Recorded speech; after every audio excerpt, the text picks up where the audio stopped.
सभी को नमस्कार। आरएस ओनली के इस प्लेटफॉर्म पे आप सभी का स्वागत है। मेरा नाम है आमिर खान और पिछले कई सालों से कई सारे एस्पिरेंट्स को मेंटर करने का मेरा अनुभव है। और आरएस ओनली का जो ये प्लेटफॉर्म है उसमें हम चूँकि हमेशा से सिस्टम और टेक्नोलॉजी ड्रिवन चीज़ों पे ज़्यादा फोकस रखते हैं, ऐसे लोगों से सीखने के बारे में सोचते हैं जो लोग खुद से अपनी मेहनत के बल पे, अपने खुद के दम पे जिन्होंने बड़े मुकामों को हासिल किया है। तो आज जो शख्स हमारे साथ में बीच में जुड़े हैं वो ना केवल भावी एसडीएम हैं बल्कि एक ऐसे तबके को भी रिप्रेजेंट करते हैं जिन्होंने अपने बल पे, अपनी खुद की तैयारी के बूते पे इस मुकाम को हासिल किया है। और हमें यकीन है कि आने वाले समय में वो और भी ऊंचाइयों को छुएंगे और बेहतर प्रदर्शन भी आगे करेंगे। तो हम इस आशा के साथ कि हम उनको आईएएस की तैयारी में भी आगे देखेंगे कि वो सक्सेसफुल हों। तो मैं आज स्वागत करना चाहूँगा, मेरे साथ में जुड़ी हुई हैं नीरू जी। नीरू जी, आपका बहुत बहुत स्वागत है आरएस ओनली प्लेटफॉर्म पे। Thank you so much. Neeru ji के साथ हमारा जो एसोसिएशन है वो काफ़ी पुराना है, मतलब 3-4 साल से हम लोग जब 2021 का इंटरव्यू की तैयारी कर रहे थे तब से मेरा एसोसिएशन है और हम लोग काफ़ी सेशन साथ में देते थे। तो मेरा एक खुद का ऑब्जर्वेशन है कि she is not only diligent, she is very very hard working and discipline. I think उसका नतीजा ये है कि आप आज इस तरीके की सक्सेस प्राप्त किया आपने। तो पहले बहुत बहुत स्वागत है आरएस ओनली की तरफ से आपका। Thank you sir. नीरू, हम लोग इसमें जो आज का जो ये सेशन है इसको बहुत इनफॉर्मल रखेंगे। हम चाहेंगे कि आपकी कहानी से ये समझें कि आरएस की प्रिपरेशन आपने किस तरीके से करी, किस तरीके के चैलेंजेस आपने फेस किए और कैसे कोई भी एक ऐसा स्टूडेंट जो खुद अपने स्तर पे इसकी तैयारी कर रहा है तो वो कैसे करे, इन चीज़ों को फोकस करे और कैसे उसको अपनी स्ट्रैटेजी बनानी चाहिए, कौन सी चीज़ों को फोकस करना चाहिए, कौन सी चीज़ें नहीं करनी चाहिए। और जैसा मैडम के बारे में मैं थोड़ा सा ये भी बता दूं कि इस बार मैम की 48th रैंक है और she is getting SDM this time. तो आरपीएससी का जो इनका क्लोजर जर्नी का था वो तो पूरा क्लोजर पूरा हो चुका है। तो अब इनकी अगली जर्नी जो है मोस्टली आईएएस की रहेगी। तो अब मैं ज़्यादा वक्त नहीं लेता हूँ, मैं आपसे सुनना चाहूँगा नीरू कि आप थोड़ा सा अपने बारे में बेसिक बताएं कि आप कहाँ से बिलोंग करती हैं, आपने कैसे पढ़ाई करी, एजुकेशनल बैकग्राउंड क्या रहा, क्या आपका सब्जेक्ट है, अभी आप जॉब कर रही हैं, इस तरीके की थोड़ी सी बैकग्राउंड आप अपने बारे में बताइएगा। हेलो एवरीवन, मेरा नाम नीरू यादव है और आरएस 2023 में मेरी 40th रैंक है। अगर मैं स्कूलिंग की बात करूं तो स्कूलिंग 12th तक की अलवर ज़िले से ही हुई थी। उसके बाद उदयपुर से मैंने बीटेक किया और बीटेक के जस्ट बाद मैंने आरवीएनएल में एज ए जूनियर इंजीनियर की पोस्ट पे ज्वाइन किया। उसके बाद ये कहीं ना कहीं बैक ऑफ माइंड था कि आरएस की प्रिपरेशन करनी है, यहीं तक नहीं रुकना है। और अगर मैं आरएस की बात करूं तो ये जो ड्रीम था, ये ड्रीम मैंने स्कूल में देखा था सर। क्योंकि स्कूल में मैं बहुत एवरेज स्टूडेंट थी और ऐसा था कि क्यों पढ़ना है, कोई होता मोटिवेशन नहीं था। तो एक बार स्कूल में पापा के स्कूल में मैं गई थी और एक एसडीएम मैम आई थी, तो उन्होंने जैसे ही प्रिंसिपल को डांटा तो तब मेरे को लगा कि कोई होता है जो प्रिंसिपल से भी बहुत बड़ा होता है और मेरे को ये बनना है। तब पता चला था कि अच्छा कोई एसडीएम होता है और आरएस से बनते हैं। हालांकि कभी सोचा नहीं था, पर कोई भी पूछता था तो बनना क्या है, आरएस बनना है। क्यों बनना है, आगे क्या करना है, कुछ नहीं पता था। स्कूल तक की जर्नी में यही था कि बस आरएस बनना है। पर होता है कि जैसे अपने मीडियम फैमिली में कि हाँ ठीक है 12th में साइंस है, बीटेक करनी है, वो एडमिशन दिलवा लिया। जैसे कॉलेज पूरा हुआ, ग्रेजुएशन के लिए बस बीटेक करनी है, कर ली। कॉलेज के जस्ट बाद भी अब करना क्या है, क्योंकि मैं 21 एज की भी मेरी पूरी नहीं हुई थी। उस टाइम भी 1.5 ईयर ऐसे बचे हुए थे कि अब मेरे को क्या करना है। हाँ, ये मेरा बैड लक है कि उस टाइम आप जैसे मेंटर नहीं मिले थे कि मैं आरएस की प्रिपरेशन स्टार्ट कर दूं। तो जॉब के लिए कि ठीक है जॉब ज्वाइन करनी है, तो जो भी वैकेंसीज आई सीजीएल का किया, तो सीजीएल में मेरे को ऑडिटर मिला, वो ज्वाइन नहीं किया क्योंकि राजस्थान में रहना था। अब राजस्थान के लिए बचा या तो जो टेक्निकल पोस्ट है वो junior engineer, assistant engineer, vacancies आई थी जूनियर इंजीनियर की, ये फॉर्म फिल किया, ठीक है मजे में पेपर दिया था, ये भी ज्वाइन नहीं करना था एक्चुअल में, तो क्योंकि मन में ये था कि आरएस करना है। तो वहाँ से स्टार्ट हुआ। ज्वाइन करने के बाद फिर सेटल होने के बाद फिर ये था कि अब सीरियसली स्टार्ट करना है। तो 2021 से स्टार्ट किया प्रॉपर। और कैसे करना है स्टार्ट, थोड़े से यूट्यूब से थोड़ी सी गाइडेंस ली कि क्या क्या पढ़ना है, सिलेबस देखा। और जैसे ही सिलेबस देख के इतना पता चला कि हाँ मैक्सिमम जो सिलेबस है वो अपने आरबीएससी की बुक से मैच कर रहा है। तो उस दिन सोचा था कि जितना आरबीएससी की बुक से मैच कर रहा है यहाँ तक कर लेते हैं, उसके बाद की बात में सोचेंगे। तो जितना आरबीएससी से मैच किया, जैसे पब्लिक एडमिनिस्ट्रेशन मेरा ऑलमोस्ट पूरा हो गया था, एथिक्स का भी 11th की बुक से बेसिक हो गया था, गांधीयन या फिर गीता वाला पोर्शन ये पूरा हो गया था, सोशियोलॉजी भी हो गया था। फिर आरएस का जैसे नोटिफिकेशन आया उसके बाद मैंने प्रीलिम्स की तैयारी की। प्रीलिम्स की तैयारी के बाद मैं जयपुर आ गई रिजल्ट के बाद। फिर देखा कि यहाँ पे तो कि अलग ही मतलब होता है कि माहौल सा था कि अरे कौन सी टेस्ट सीरीज ज्वाइन करनी है, कौन सी क्या। मेरे मन में एक ही था कि मेरे को कुछ नहीं करना, मेरे को बस ये पता चल जाए कहाँ से पढ़ रहे हैं ये लोग, मैं वो पढ़ लूँगी। तो स्टार्ट यहाँ से किया। 21 वाला बिल्कुल रफ में दिया था कि कोई गाइडेंस नहीं थी, कोई स्ट्रेटेजी भी नहीं थी। 2021 का जैसे मेंस क्लियर हुआ, इंटरव्यू में मैं आपसे जुड़ी थी, तो ये मैं कहना चाहूँगी कि इंटरव्यू में मैंने सर से जो गाइडेंस ली वो मेरे लिए बहुत हेल्पफुल रही। 21 वाले इंटरव्यू में हालांकि स्कोर बहुत कम था, लेकिन वो जो गाइडेंस थी वो 2023 के मेंस में बहुत काम आई। और वो गाइडेंस में यहाँ से समझ में आ गया था क्या पढ़ना है, क्या छोड़ना है और किस डायरेक्शन में जाना है। तो यहीं से 2023 वाला मेंस का बोलूँ तो नींव मजबूत 2021 से हुई थी। चलो बढ़िया, थैंक यू, आपने उसको रिकग्नाइज किया। हालांकि मैं ये इस बात पर थोड़ा सा और फोकस करना चाह रहा हूँ और ये समझना चाह रहा हूँ कि 2021 में जैसे आपने कहा कि आपको ये पता नहीं था कि कैसे स्टार्ट करना है।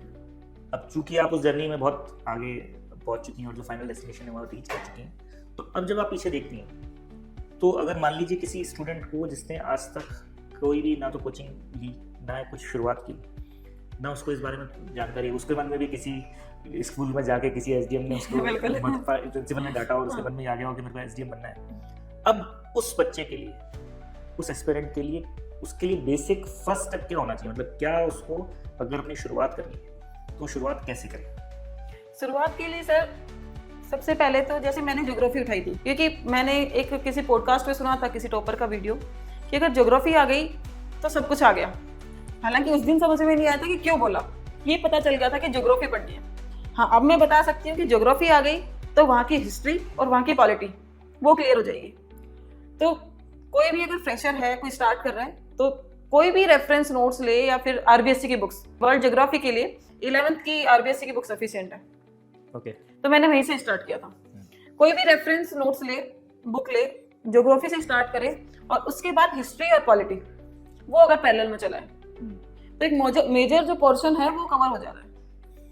ठीक है, मतलब तो फिर ये तो वही वाली बात हो गई जैसे यूपीएससी के अंदर कहते हैं कि आप अपनी स्टार्ट जो है वो एनसीईआरटी के साथ कर सकते हैं, बट राजस्थान अध्ययन की जो किताब है अगर उसको अगर अपन देखें तो उसमें कई बार ऐसा भी फील होता है कि बहुत जो जिस तरीके के डेप्थ के क्वेश्चंस हिस्ट्री में आ रहे हैं स्पेशली, वो उसको पूरा ब्रॉडली कवर नहीं करती है। तो फंडामेंटल के लिए तो वो सही है, बट उसके अलावा भी आपने कोई और कंटेंट पढ़ा था या मतलब उसको कैसे टॉपअप किया?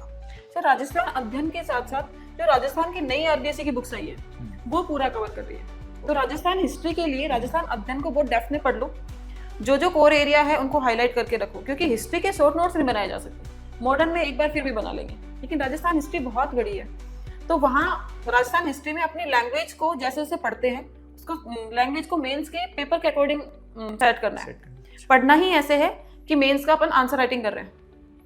ठीक है, जैसे मैं एक क्वेश्चन बताऊंगी, 2023 में हैदराबाद रजाकार वाला क्वेश्चन आया था, ये 11th की बुक में है। ओके, और 11th की बुक में एक पैराग्राफ दिया हुआ है, अगर उस पैराग्राफ को बहुत अच्छे से पढ़ें तो एज इट इज वो लाइंस उसका आंसर। मतलब पर उसमें फिर अगेन वापस एक क्वेश्चन है मेरा कि जैसे आपने कहा कि डेप्थ में पढ़ें या उसको फोकस के साथ पढ़ें, तो कई बार क्या होता है कि मतलब पढ़ने को लोग, जैसे चूंकि हम एजुकेशन सिस्टम जो हमारा है उसमें हम ये समझते हैं कि रीडिंग कर लेना इज सफिशिएंट। उस ट्रैप से कैसे बाहर निकलें? क्योंकि बच्चे अगर आप देखें तो मतलब लोग जो पढ़ने के लिए अपन जो कह रहे हैं किताब पढ़ने की बात कर रहे हैं, तो किताब तो बहुत लगातार पढ़ते रहते हैं, लाइब्रेरी में बहुत समय बिताते हैं, उसके बाद भी उनके पास आउटकम नहीं आता। तो वो जो डिफरेंस है, डिफरेंस क्रिएट कैसे हो? मतलब पढ़ाई में भी इम्प्रूवमेंट अगर सही में जो पढ़ना है उसको मतलब करें कैसे स्टार्ट? सर अगर हिस्ट्री में पर्टिकुलर अगर हिस्ट्री की बात करूं तो मेरे को लगता है कि रिवर्स चलना बहुत बेनिफिशियल होगा। रिवर्स इन द सेंस कि पहले सारे क्वेश्चंस देख लो कि क्वेश्चंस कहाँ से अब तक बने हैं। अगर अब तक का हमारा क्लियर है तो ये डेफिनेट होगा कि हम आगे का क्लियर कर लेंगे। तो जैसे अगर कोई बच्चा अभी स्टार्ट कर रहा है तो 23 वाले एग्जाम का देखेगा, 24 वाले एग्जाम का देखेगा कि कहाँ से क्वेश्चंस आए थे।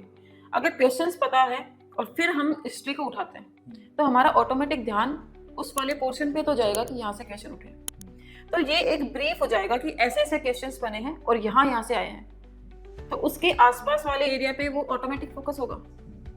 फिर दूसरा कोई जैसे पीवाईक्यूज की हम यूपीएससी का भी देख सकते हैं, क्योंकि जो अभी आरपीएससी का लेवल है वो डायनामिक है, तो यूपीएससी का अभी का नहीं तो 2013-14 वाला जो लेवल है वो आरपीएससी अचीव करेगी।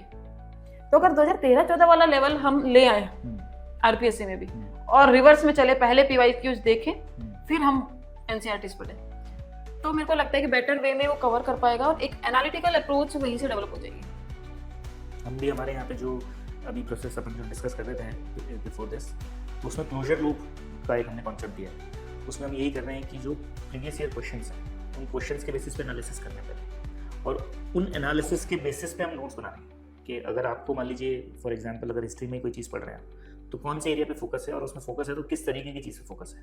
रेवेन्यू एडमिनिस्ट्रेशन से क्वेश्चन आता है तो वो क्या क्या चीज़ें पूछ रहा है और जो चीज़ें नोट्स बनी हैं फिर उसी के बेसिस पे हम प्रोबेबिलिस्टिक क्वेश्चंस बनाते हैं कि फ्यूचर में क्या क्वेश्चंस आ सकते हैं। तो आप जो कह रही हैं वो सही है, मतलब अगर उस मेथड को लूप को कंप्लीट कर लें तो फिर एक चांस हो जाता है कि आप से मिस नहीं होगा।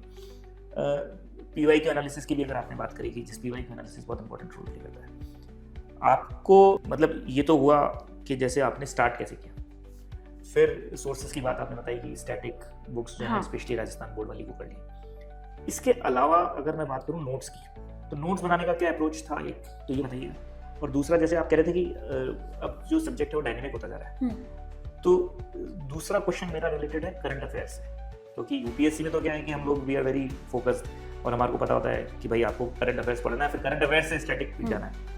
राजस्थान में अभी तक वो ट्रेंड नहीं था, तो अब उसको कैसे आप देखती हैं? तो अगर कोई बच्चा करंट अफेयर्स की बात करे तो वो कैसे पढ़े और नोट्स कैसे बनाए? सर अगर मैं अभी की बात कहूँ और जो भी मेंस आएगा ये श्योर है कि वो करंट अफेयर्स ड्रिवन ही होगा। तो अगर मैं पहले पॉइंट पे आती हूँ, शॉर्ट नोट्स, कोई भी टॉपिक उठाओ और उसके 5-6 कीवर्ड्स, उसके साथ में अगर ट्रिक्स बना सकते हो तो साइड में अपनी ट्रिक्स में लिख लेती थी कि ये मेरी ट्रिक होगी, और कीवर्ड्स में लिख लेती थी क्योंकि उसके पीछे की कहानी अपन को याद होती है। और शॉर्ट नोट्स में अगर कुछ चीज़ें याद भी नहीं होती तो उसको शॉर्ट में लिख दिया, तो एक टॉपिक 5 लाइन में अपना शॉर्ट ऑफ कवर हो गया। नेक्स्ट टाइम अब मैं ऐसा करंट का ऐसे करती थी कि डेली बेसिस पे मैं करंट करती थी, डेली का पीआईबी, डेली का सुजस और डेली का द हिंदू के एडिटोरियल, उनका एक अलग से मैंने एक सेगमेंट बना रखा था और उनमें मैं लिख लेती थी। और लिखती भी ऐसे थी कि वो मैंने सब्जेक्ट वाइज बना रखा था कि यहाँ पे सोशियोलॉजी का होगा, यहाँ पे मैनेजमेंट का होगा, क्योंकि आपने आरपीएससी का जो सिलेबस है वो उसमें भी बहुत सारे करंट्स के वो रिलेट करता है। तो पॉलिटी की कोई जजमेंट अगर ऐसे एडिटोरियल में है वो पूरा लिख लिया, कोई कोटेशन आ गया वो लिख लिया, और उनको पहले से ही ये माइंड में रखती थी कि ये उस टॉपिक में लिखना ही है। और नेक्स्ट डे जब मैं पढ़ने बैठती थी तो पहले मैं वो करंट का एक बार रिवाइज करती थी, और फिर जब आंसर राइटिंग करती थी तो वो करंट से उठा के एक बार आंसर राइटिंग जरूर करती थी, तो वो परमानेंट एक मेमोरी में शिफ्ट हो जाता था और वो लिंक हो जाता था कि ये उसमें लिखना ही है। मतलब आप इंजीनियर हैं तो इसलिए भी पूछना चाहता हूँ, तो थोड़ा स्ट्रक्चर्ड पढ़ाई करने का आदत है क्या, मतलब आपके अप्रोच में ऐसा है? और सर स्ट्रक्चर्ड पढ़ना सबसे पहले हम क्योंकि मेंस स्ट्रक्चर्ड बेस है, अगर हम स्ट्रक्चर पढ़ेंगे नहीं तो मेंस में स्ट्रक्चर बना के तो नहीं लिख पाएंगे, तो पढ़ना ही उस एंगल में पड़ेगा, क्योंकि हमारे पास 3 घंटे हैं, छोटा सा स्पेस है, बहुत थोड़ा सा टाइम है, उसमें अगर अपना माइंड स्ट्रक्चर्ड में नहीं हुआ, फ्लो डायग्राम, चार्ट्स वगैरह याद ही उस वे में करना है, पहले से क्लियर होना चाहिए माइंड में कि ये टॉपिक पे अगर क्वेश्चन आया है तो मेरे को वहाँ पे ये लिखना है और इसी वे में लिखना है, क्योंकि फिक्स है सर गवर्नर पे क्वेश्चन आना ही है, तो गवर्नर पे ये 3-4 जजमेंट है, ये 3-4 आर्टिकल है, इनको इस वे में अरेंज करना है। अगर माइंड में पहले ही अरेंजमेंट है तो वहाँ पे टाइम नहीं लगेगा, पेपर बहुत आसानी से पूरा हो जाएगा। मतलब लोग फिर कहते हैं ना कि मतलब सब्जेक्ट बहुत वास्ट है, सिलेबस बहुत वास्ट है, मतलब आपके सब्जेक्ट्स बहुत ज़्यादा हैं तो बहुत सारा कुछ पढ़ना होता है, पर आपकी बात से तो मुझे लग रहा है कि अगर आप बहुत रेलिवेंट चीज़ें टू द पॉइंट अगर पढ़ लें तो आप सफिशिएंट हैं, इंस्टेड ऑफ इसके लिए कि आप बहुत सारी चीज़ों को लेने के लिए भागते रहें और दौड़ते रहें। तो अब चूँकि मार्केट में है तो बहुत सारी बुक्स भी आती रहती हैं, अलग अलग तरीके की अप्रोचेस भी आती रहती हैं, तो आपने जो पहले हाईलाइट किया था कि पीआईबी और सूजस was your main basic source, तो बट सूजस से ऐसा नहीं लगता कि सूजस सब चीज़ों को कवर कर रही है, तो फिर कुछ और एडिशनल मटेरियल आपको पढ़ने की जरूरत है? क्रोनोलॉजी आती है, मूमल आती है, राजस्थान की भी सफिशिएंट है, प्रीलिम्स के लिए भी सफिशिएंट है, और 2 नंबर के जो क्वेश्चंस आते हैं मेंस में करंट के, उनके लिए भी सफिशिएंट है दोनों। कब पढ़नी चाहिए, मतलब रेगुलर बेसिस पे? ये मंथली आती है, किसी मंथ में, जैसे ये दोनों बुक्स ऐसी होती थी क्योंकि बहुत बोरिंग सी लगती थी, तो जिस दिन मन नहीं करता आज कुछ नहीं पढ़ना, उस दिन क्रोनोलॉजी और मूमल पुरानी उठा के पढ़ लो। मैं ये करती थी कि आज कुछ नहीं करना, चलो 2-4 ऐसे पढ़ लेते हैं और मूमल आज खत्म कर लेते हैं, तो उनको मैं बफर में रखती थी, जिस दिन कुछ नहीं पढ़ना होता उस दिन मैं ये पढ़ूंगी। तो आपको बोरिंग भी लग रही है तो भी आप ब्लंटली बता रही हैं बोरिंग लग रही है। हाँ, क्योंकि ये फैक्ट है सर, पढ़ाई कभी भी इंटरेस्टिंग हो ही नहीं सकती, क्योंकि हमें बहुत सारी चीजें होती है जो अट्रैक्ट करती है। अगर अपने आप से वहां से हटाना है तो वो अप्स डाउन तो आएंगे। तो इंगेज कैसे रखना है वो आपकी स्ट्रेटेजी है कि जिस दिन कुछ मन नहीं कर रहा है, हो सकता है करंट पढ़ लिया, बहुत अच्छा कुछ ऐसा है तो एथिक्स अच्छा सा माइंड है, अच्छी आंसर राइटिंग हो सकती है, क्योंकि एथिक्स बहुत डायनेमिक है। तो जिस दिन मेरा बहुत अच्छा सा ऐसा होता है कि हाईली एनर्जी है, तो आज मेरे को एथिक्स करना है, नए थॉट्स आएंगे और मैं लिख लेती थी उनको। तो एथिक्स पे चूंकि आप बहुत फोकस करती हैं, तो ये भी बताइएगा कि आपकी एथिक्स ऐसा सब्जेक्ट है जो थोड़ा डायनेमिक भी है, जहाँ पे आप बहुत कंटेम्प्रेरी एग्जाम्पल्स को लेकर आके इंक्लूड कर सकती हैं, और जिसमें आपकी पर्सोना और कैरेक्टर जो है वो रिफ्लेक्ट भी होता है, क्योंकि वैल्यू बेस्ड सिस्टम का वो है। तो उसको अप्रोच करने का कोई आपका अलग तरीका था? बिकॉज आप जो डिस्कशन था उसमें आप बता भी नहीं थी कि ethics was your very favourite subject as well as. हाँ, तो उसमें आपने मतलब उसको अप्रोच करने का आपका क्या तरीका रहता था, और किस चीज़ पे, अगर मैं कहूँ कि एथिक्स में अगर कोई चीज़ किसी को प्रिपेयर करना है तो what should be the approach? Sir ethics को अप्रोच करने का मेरा ये वे था, थिंकर्स वाले पार्ट को हटा दो, क्योंकि थिंकर्स अभी तो जैसे थिंकर्स पे भी थोड़ा डायनेमिक आ रहा है, तो थिंकर्स वाले पार्ट में भी अगर डायनेमिसिटी को चेक भी करेगा वो, तो उनका जो कोर है उस कोर के साथ साथ हमें अगर उसमें हम एग्जांपल करते हैं, जैसे अभी अरविंदो का दिव्य जीवन आया था, तो अभी तक कोचिंग्स में लगा लो या नोट्स में जिसमें भी था, तो जो 2 सर्कल होते थे वो सर्कल तक ही था। अब मैंने जो आंसर सोचा था जब मैंने पढ़ा था कि अगर इस पे आएगा तो हमें इस पे थोड़ा सा हम राधा कृष्णन जी को भी कोट कर सकते हैं, अंतः प्रज्ञा को भी जोड़ सकते हैं, और किसी ऐसे एडमिनिस्ट्रेटर का नाम भी अगर मैं कोट कर दूंगी तो ये मेरा एक परफेक्ट एग्जाम्पल हो जाएगा। और एडमिनिस्ट्रेटर के नाम के साथ साथ अगर मैं किसी स्कीम का भी नाम मैं जोड़ दूंगी तो ये पूरा एक होलसम हो जाएगा। तो मेरी अप्रोच ये होती थी, किसी भी थिंकर में हो या फिर कोई भी एथिक्स का टॉपिक, उसमें एक प्रशासक का नाम आएगा, एक मेरे को स्कीम का नाम जोड़ना ही है, और एक दूसरे किसी थिंकर से इसको लिंक करना है। तो मतलब ये तो आपने एक तरीके से, जैसे लोग हम पहले यूपीएससी की तैयारी करते थे तो उस वक्त जिस तरीके के आंसर अप्रोच होते थे, तो वही अप्रोच एक तरीके से आपने आरपीएससी वाले एग्जाम में भी ली। एक बीच में भी आपने कहा था कि फ्लो चार्ट कैसे बनाने हैं, माइंड मैप्स कैसे बनाने हैं, उसके बारे में बहुत सारा कन्फ्यूजन रहता है। कई लोग बोलते हैं कि उसकी ज़रूरत नहीं है, बिना बात के लिए एडिशनल चीज़ें बनाने की ज़रूरत नहीं है। तो व्हाट वाज योर अप्रोच? अगर आपको रेट्रोस्पेक्टिवली अगर किसी पेपर में देखना है तो क्या इन चीज़ों का आपके आंसर में या मार्क्स में कोई फ़र्क पड़ा? सर मार्क्स में भी फर्क पड़ेगा। मार्क्स का तो चलो सर सब्जेक्टिव चीजें हो गई, फ्लो चार्ट और डायग्राम से पेपर को सम अप करने में बहुत इजी हो सकता है।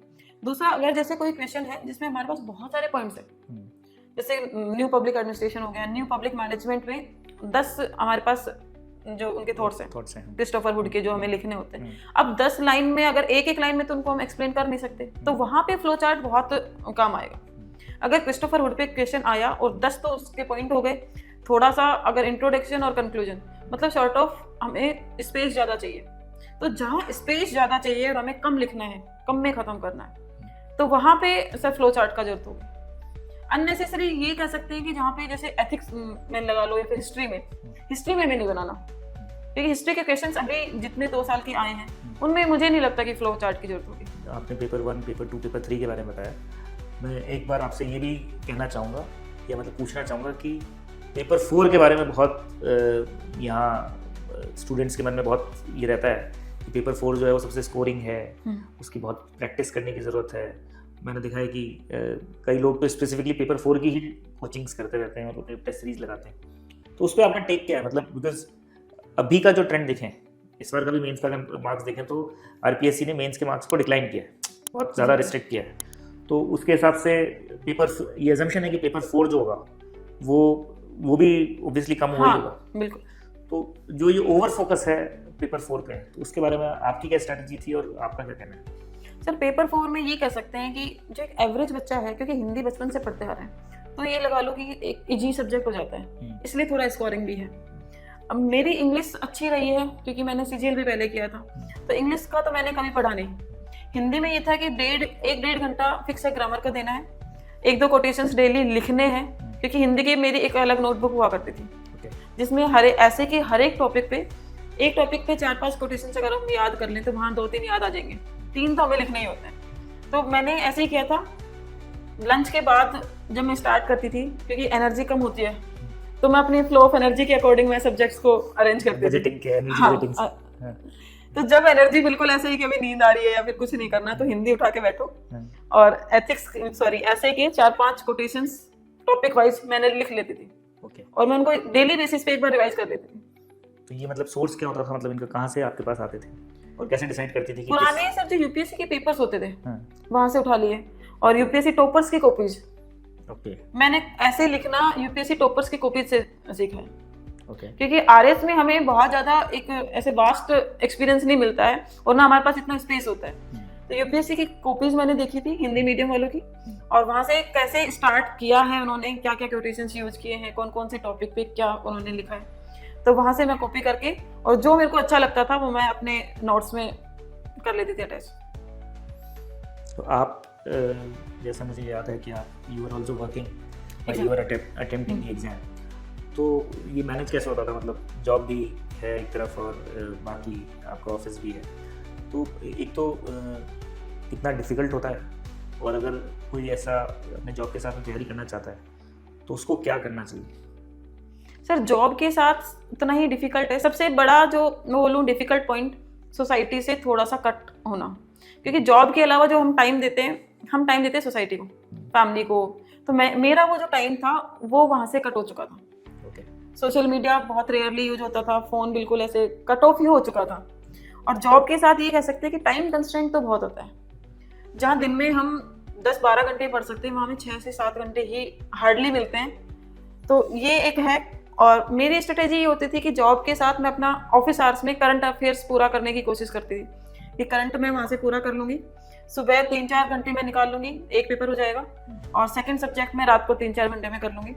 बीच में थोड़ा सा ऑफिस का जैसे ही टाइम मिलता था मैं एक बार हिंदी के कुछ रिवाइज कर लेती थी, या फिर रात को सोने से पहले 1 घंटा मैं फोर्थ पेपर को देने की कोशिश करती। तो भी मतलब again it comes to optimum utilisation of time, वो तो आपने किया ही है। बिल्कुल ठीक है, तो मतलब आपने चूंकि जब आप खुद से तैयारी कर रही थी, घर पे आप बैठ के तैयारी कर रही थी, तो मोटिवेशन बनाए रखना भी एक अपने आप में चैलेंज है, उतना डिसिप्लिन होना भी अपने आप में चैलेंज है। तो उसके लिए भी कोई स्पेसिफिक स्ट्रेटजी आप अपनाती थी, या मतलब आपने कुछ ऐसा कर रखा था कि क्योंकि शेड्यूल्स बनाना, शेड्यूल को फॉलो करना, इस तरीके के बहुत सारे चैलेंजेस स्टूडेंट्स को फेस करते हैं, तो आप उसमें आपकी क्या तरीका था?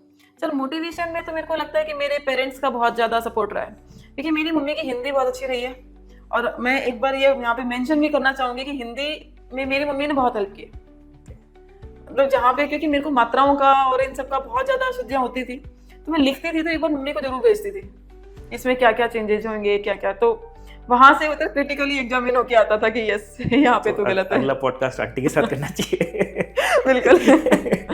और मोटिवेशन का सोर्स भी बोलूँ तो पापा, हमेशा से बचपन से ये लगा लो मैं पापा की से बहुत क्लोज रही हूँ, और जब भी लगता था कि नहीं होगा तब मैं एक बार पापा से बात कर लेती थी, और उनकी बचपन से एक ही लाइन सुनती आ रही हूँ कि बस तेरे को वो मछली की आंख जैसे अर्जुन ने याद रखी थी वैसे ही तेरे को याद रखनी है और तू कर लेगी, बस उतना ही बहुत होता है सर मोटिवेशन के लिए। और कोई भी एग्जाम हो सेल्फ मोटिवेशन ज़्यादा काम आता है। हाँ अप डाउन होते हैं, तो पापा से अगेन फैमिली मेम्बर से बड़ा मोटिवेशन कुछ भी नहीं हो सकता आपके लिए, और बाहर से मोटिवेशन बहुत ज़्यादा दिन तक नहीं चलता। और आपका कई बार क्या होता है कि इस तरीके की प्रिपरेशन में बहुत सारे ग्रुप्स भी बन जाते हैं जो आपको हेल्प भी करते हैं, आपको साथ में मोटिवेट भी करते हैं, आपकी पढ़ाई में भी वो शेयरिंग कर देते हैं, नोट्स बना देते हैं। कई बार अपन ऐसा होता है ना कि टास्क दे दिया कि आप ये कर लेना, मैं ये कर लेती हूँ, और आपके आंसर्स को भी एवेलुएट करने में हेल्प करते हैं, आप किसी को देखते हो उसके साथ भी कम्पीट करने में आपको मिलता है। तो इस तरीके का ग्रुप भी आपको बना, या आपने कोई ग्रुप स्टडी में भी भाग लिया है, इसको यूज़ किया? वैसे तो मेरा ऐसा कोई ऐसा ग्रुप बना नहीं, क्योंकि मैं मोस्ट ऑफ द टाइम अकेले ही पढ़ी हूँ।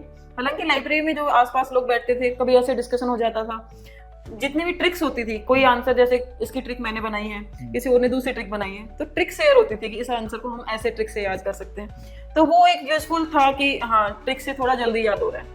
बाकी अकेले ही मैंने ज़्यादातर तैयारी मैंने अकेले की है, और मैं सबको यही कहना चाहूंगी कि ग्रुप्स तभी बनाओ जब लगे कि हाँ सेम एनर्जी है, सेम स्ट्रेटेजी है, और पढ़ने का तरीका सेम है। अगर थोड़ा बहुत भी डेविएट हुआ और अपने नेचर से मैच नहीं हुआ, वो मिसमैचिंग फिर आपकी पढ़ाई को डिस्टर्ब करेगा। लाइब्रेरी की बात करी आपने जी, लाइब्रेरी भी बहुत सारे लोग जाते हैं, हालांकि मेरा उसमें दोनों तरीके का ओपिनियन है। एक ओपिनियन ये भी है कि जो लोग उसको यूटिलाइज कर पाते हैं वो तो बहुत अच्छे से कर लेते हैं, एग्जैक्टली। पर बहुत बड़ा जंक ऐसा भी है जो खाली पूरे दिन सुबह से जाता है और शाम को आता है और नॉन प्रोडक्टिव होता है। तो ऐसे लाइब्रेरी आर्मी जो है उनके लिए भी आप कुछ कहना चाहेंगे कि मतलब उसको उस लाइब्रेरी के टाइम को यूटिलाइज कैसे करें? लाइब्रेरी में सर सबसे अच्छा है कि माहौल, अब जैसे आपने बोला दोनों टाइप के लोग मिलेंगे लाइब्रेरी में। एक पढ़ने वाले बहुत अच्छे मिलेंगे और जो नहीं पढ़ने वाले हैं वो भी बहुत अच्छे मिलेंगे। और मेरे दोनों एक्सपीरियंस हो चुके हैं, दोनों अटेम्प्ट्स में मेरे दोनों एक्सपीरियंस हुए हैं। कुछ लोगों से मैं बहुत कुछ सीखा भी है मैंने, और उनसे मैं बहुत मोटिवेट भी हुई हूँ। और कुछ लोग ऐसे भी थे जैसे बच्चे बैठे थे कि हाँ सुबह आए हैं और 2-3 मूवी देख ली है और गए हैं, ऐसे लोगों से मिले। तो लाइब्रेरी का ये कि आसपास के लोगों से बहुत ज़्यादा इफेक्ट ना हो। जितना आपने सोचा है पर डे की स्ट्रेटेजी बनाओ कि आज ये पूरा करना है, उतना पूरा करो।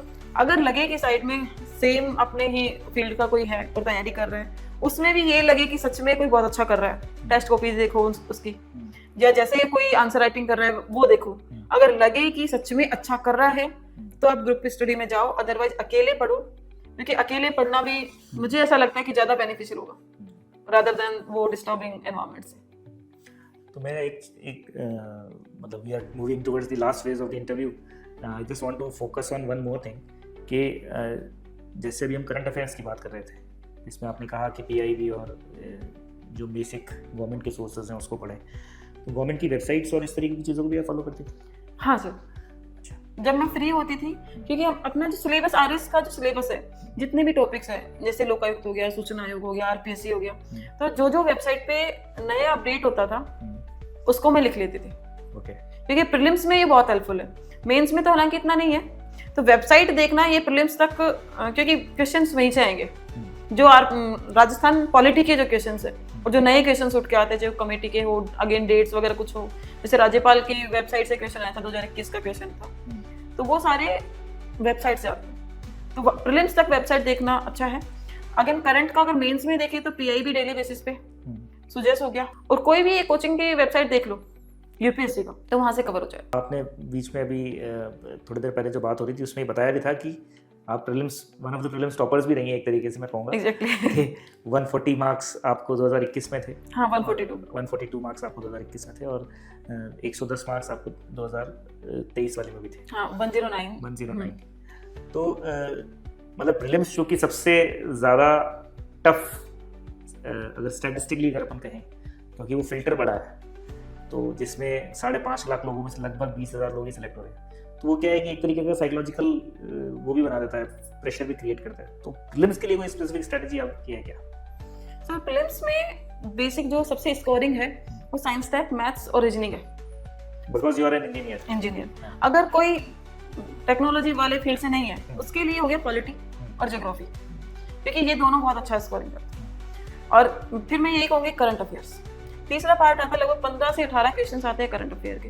अगर ये 5 सेगमेंट में अच्छा सा कर लिया, इकोनॉमी है वो इकोनॉमिक रिव्यू के बेसिक डेटा रख लो, और जो स्कीम्स हैं, क्योंकि आजकल जो स्कीम्स के क्वेश्चंस आए हैं वो थोड़ी डेप्थ में आ रहे हैं, उनकी टैगलाइन से पूछ रहे हैं, फिर जो 1 लाइनर 2 लाइनर जो क्वेश्चंस आ रहे हैं वो भी स्कीम्स से आ रहे हैं। तो फिर जो मेजर पोर्शन बचा वो इकोनॉमिक रिव्यू का है। हिस्ट्री में मेरा इंटरेस्ट हिस्ट्री में नहीं था, तो मैंने बहुत ज़्यादा फोकस नहीं किया। एंशिएंट मैंने अच्छे से पढ़ ली थी, उससे क्वेश्चन हो रहे थे, और मॉडर्न पढ़ ली थी। मिडाइवल में मेरा इंटरेस्ट नहीं था, तो बहुत सेलेक्टिव मैंने कुछ चीज़ें पढ़ी। तो स्ट्रेटेजी में मैं यही कहूँगी कि जहाँ पॉलिटी, ज्योग्राफी, इकोनॉमी और मैथ्स, रीजनिंग और टेक्नोलॉजी, इन 6 कोर एरिया पे फोकस कर लो। 6 में से हो सकता है किसी की पॉलिटी वीक हो, तो ये श्योर करो कि करंट का पोर्शन आप ज़्यादा कवर कर लें। जो पोर्शन वीक है उसका कॉम्पनसेशन हम करंट में कर सकते हैं, क्योंकि अगर 5 क्वेश्चन मैथ्स में गलत हुए हैं, कोशिश करें कि 5 करंट अफेयर में ज़्यादा ले आएंगे तो बैलेंस आउट हो जाएगा। तो मतलब एक हमेशा ये डिस्कशन भी रहता है कि और मतलब ये हमारे को शिकायत भी रहती है कि हम जितने भी टॉपर्स की बात सुनते हैं तो उसमें वो ये तो बताते हैं कि स्ट्रैटेजी क्या अपनाई। अभी चूंकि आप ये बात कर रही थी कि क्या छोड़ दिया आपने, मतलब क्या चीज़ें आपने नहीं करी। अब हमेशा स्टूडेंट्स को ये दिमाग में रहता है कि सारी चीज़ें जो हैं उसको कितनी जल्दी कंप्लीट कर लें, कैसे टाइम बाउंड मैनर में कंप्लीट कर लें। तो आप यहाँ पे थोड़ी सी डिफरेंट बात कर रही हैं, आप कह रही हैं कि सिर्फ लिमिटेड पढ़िए, लिमिटेड को अच्छा पढ़िए। हाँ, तो अब ये कैसे समझा जाए कि कौन सी चीज़ पढ़नी है और कौन सी चीज़ छोड़नी है? अभी जैसे सर ने प्री की बात करी, प्रीलिम्स में मिडाइवल से 3 क्वेश्चन आते हैं, 3 या 5, मैक्सिमम 5 आते हैं। अगर ये 5 को हम मिडाइवल का इतना सारा पोर्शन पढ़ने की बजाय हम करंट को दें, या फिर उतना ही मैं पॉलिटी में लगाऊं या इसमें ज्योग्राफी में लगाऊं, तो मेरा स्कोर ज़्यादा अच्छा होगा उस मिडाइवल को पूरी बुक्स को पढ़ने से। तो मिडाइवल का बेसिक विजन, जैसे मैंने सर को पहले बताया कि विजयनगर साम्राज्य पढ़ लिया मैंने, या फिर कुछ आर्ट एंड कल्चर का कुछ अच्छा पढ़ लिया जो मेंस में भी मेरे काम आ रहा है, तो मैंने बाकी के मिडाइवल छोड़ दी। मैंने नहीं पढ़ी।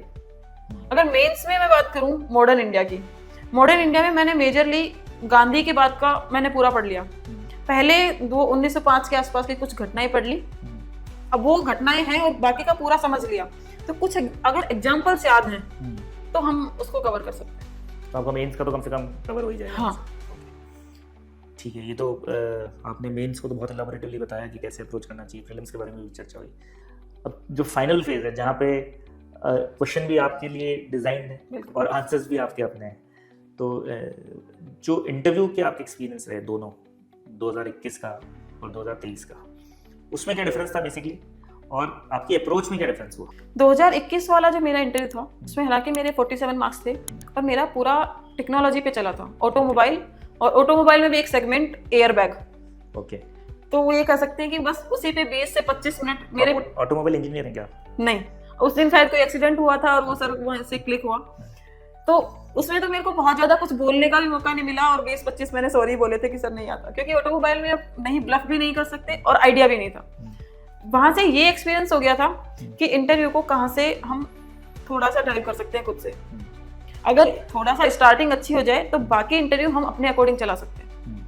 तो ये थोड़ा सा स्ट्रेटेजी मैंने 2023 वाले इंटरव्यू में स्टार्ट की थी, और 2023 वाला इंटरव्यू मेरा पॉलिटी से स्टार्ट हुआ था, और पॉलिटी में लास्ट में मैंने जानबूझ के एक एनर्जी वाले सेगमेंट पे बोल दिया था, तो मेरा सेकंड इंटरव्यू एनर्जी पे चला। सेकंड जो मेंबर थे उन्होंने एनर्जी पे लिया, और एनर्जी में फिर मैंने लास्ट में एक लाइन बोली थी कि एनर्जी में भी अगर एआई का यूज हो जाए तो मुझे ऐसा लगता है कि ग्रीन एनर्जी और अच्छा उसमें हम अच्छा कर सकते हैं। तो फिर एआई के यूज मिसयूज पे चला। फिर हालांकि उसके बाद मेरे वो ठीक है, आर्ट एंड कल्चर पे एक मेंबर ने आर्ट एंड कल्चर पे पूरा पूछा। तो मैं मेरा अगर एक्सपीरियंस बताऊं तो सर करंट अफेयर को अगर हम सारी डायरेक्शंस में लिंक करके पढ़ें, अगर पढ़ने की बात करूं तो सबको लिंक करके पढ़ें, और केवल इंटरव्यू को डायरेक्शन देने की बात करें तो पहले से अपने माइंड में क्लियर होना चाहिए कि टॉपिक कहीं से भी स्टार्ट कर दो, मेरे को यहाँ चलाना है, क्योंकि मेरी हॉबी थी वो एनवायरमेंट से रिलेटेड थी, डिपार्टमेंट मेरा एनर्जी का हो गया, अब कुछ भी हो मेरे को इन दोनों पे चलाना ही है। तो पॉलिटी में भी कुछ एक ऐसे वर्ड्स बोल दो ताकि एनर्जी एनवायरमेंट इन पे चल जाए, मतलब स्मार्ट प्ले करा। हाँ ओके, और स्मार्ट प्ले में मतलब जहाँ तक मेरा अपना भी एक्सपीरियंस ये है कि अगर आपका इंटरव्यू अगर आप खुद डोमिनेट कर रहे हैं तो फिर आपको मार्क्स अच्छे मिलती हैं, अच्छे मिल जाएंगे। दूसरे ऐसे रैंडम क्वेश्चन से बचेंगे, कॉन्फिडेंट भी हो जाओगे। और जैसे लास्ट में एक मेंबर थे, मैंने उनको कितना ही कोशिश कर ली वो ड्राइव करने की, वो नहीं हुए, वो सीधे सीधे क्वेश्चंस पूछ रहे थे कि 41 कितने डिस्ट्रिक्ट्स हैं, 41 हैं, तो 41 डिस्ट्रिक्ट्स के लोकगीत बताइए, एक एक पर्टिकुलर 41 नाम गिनाए। अब वहां पे हम नहीं चला सकते। सेकंड उन्होंने कमली ताल जो भी उन्होंने पूछा, तो वहां पे फिर सरेंडर करने का ही था कि अब ठीक है नहीं चला सकते, अब जितने क्वेश्चंस आ रहे हैं वो ऑनेस्टी के साथ बता दो, अदरवाइज सॉरी बोलो। तो जितना चला सकते हो उतना चलाना चाहिए। तो अब नीरू यादव आरएस से आईएएस की जर्नी का क्या प्लान है? सोचा है सर, बिल्कुल करेंगे। तो क्या आपको लगता है कि जो आपकी आरएस की प्रिपरेशन है वो चूंकि अब स्पेशली यूपीएससी की तरफ जा रही है तो होपफुली वो आपके लिए हेल्पफुल होगी? डेफिनेटली होगी सर, क्योंकि मेंस नहीं, इंटरव्यू का जो मेरी अप्रोच थी वो अप्रोच यही थी, क्योंकि एक तो यूपीएससी का थोड़ा सा मटेरियल मैंने पढ़ा है, दूसरा एडिटोरियल पढ़ने का वे और न्यूज को लिंक करने का वे, वो एक अप्रोच वो हो चुकी है। तो वहीं से अब यूपीएससी का ये कह सकते हैं कि कोर एरिया अब सिलेबस बचा है, उसको अप्रोच करना थोड़ा सा अलग होगा, बाकी यही अप्रोच यही रहेगी। तो फाइनल कमेंट या सजेशन या message which you want to give to all the aspirants? Final suggestion मेरा यही है कि बहुत ज़्यादा मेहनत करनी है, मेहनत, लेकिन ऐसा नहीं कि स्मार्ट स्टडी ना करो। आरएस पूरा स्मार्ट स्टडी बेस्ड हो चुका है। कंसिस्टेंसी और डेडिकेशन ये तो की पॉइंट है, लेकिन एक ही मटेरियल को पढ़ना और बहुत सारे से ऐड ऑन करना और फिर उसको मल्टीपल रिवीजन, इतना ही करना है। एक चीज के पीछे नहीं कि बस ये हो गया इतना ही मेरा है, नहीं, एक नोट्स के पीछे भी नहीं पढ़ना, क्योंकि एक नोट्स पढ़ के एक बार वो रट तो जाएंगे, लेकिन उनका जब तक हमें एप्लीकेशन नहीं आएगा तब तक हम अच्छे से आंसर नहीं लिख पाएंगे। Thank you Neeru for patiently giving all the answers and telling us कि कैसे हमारे अप्रोच करना चाहिए। आपने बहुत बेसिक से और बहुत डिटेल में भी बताया कि कैसी चीज़ों को आपको लेना चाहिए, और हम उम्मीद करते हैं कि आप आगे भी इसी तरीके से बढ़ते रहें, और आशा करते हैं कि आगे भी हम आपसे कुछ जो नई आपकी लर्निंग्स होंगी उससे सीखते हैं। All the best. Thank you sir. Thank you.